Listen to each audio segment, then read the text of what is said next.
आखाती युद्धाचा आता लग्न सराईला फटका बसला आहे. आपण सध्या आहोत एका खरे मंगल कार्यालयामध्ये. पाहू शकता यांचे 4 कार्यालय आहेत सांगलीमध्ये आणि खरे म्हणजे सर्व मंगल असे ओळखलं जातं. आणि सध्या या ठिकाणी चुलीवर जे स्वयंपाक सुरू आहे, साधारणतः 7 ते 8 दिवस झाले ह्या चुलीवर स्वयंपाक सुरू करण्यात आला आहे. सांगली जिल्ह्यातले हे प्रसिद्ध कार्यालय आहे आणि ह्याच कार्यालयाला सुद्धा असं फटका बसला युद्धाचा म्हणता येईल. सध्या चुलीवर स्वयंपाक सुरू आहे. या संदर्भात आपण बोलण्यासाठी आहेत त्यांचे मालक, त्यांच्याकडून जाणूया काय परिस्थिती आहे सध्या लग्न सराईला फटका बसला. सध्या जवळपास 5 ते 6 लग्न आम्ही चुलीवरच स्वयंपाक करतो आहे. कारण आता गॅस आम्हाला जवळपास मागील 1 आठवड्यापासून मिळतच नाही आहे.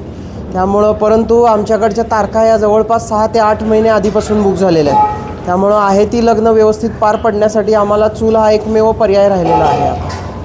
सामग्री मिळण्यासाठी काय अडचण आहे का इतर वगैरे? सामुग्री इतके दिवस मिळत होती, खरं आता चुलीसाठी लाकडं, कोळसा हे जे काही सामान लागतंय ते सगळीकडेच मागणी वाढल्यामुळं त्याच्या पण किमती आता वाढत आहेत. रेटमध्ये काय फरक केला आहे? नाही, रेटमध्ये कोणत्याही प्रकारचा किंवा मेनूमध्ये कोणत्याही प्रकारचा बदल केलेला नाही आहे. सर्व आहे तसंच ठेवलेलं आहे. कुठला मेनू वगैरे काही बदल केलेला नाही. तुम्हाला फटका बसला तो गॅस आणि गॅसचाच फटका बसलेला आहे. आणि चुलीवर स्वयंपाक करणं हे आता तांत्रिकदृष्ट्या थोडं अवघड आहे, पण काय त्याला पर्याय नाही आहे दुसरा. तुमची किती कार्यालय आता टोटल आमची 4 कार्यालय आहेत. सर्व कार्यालयांमध्ये आता आम्ही चुलीवरच स्वयंपाक करतोय आणि जसं काम होईल तसं त्याप्रमाणे पुढं पार पाडतोय आम्ही ते.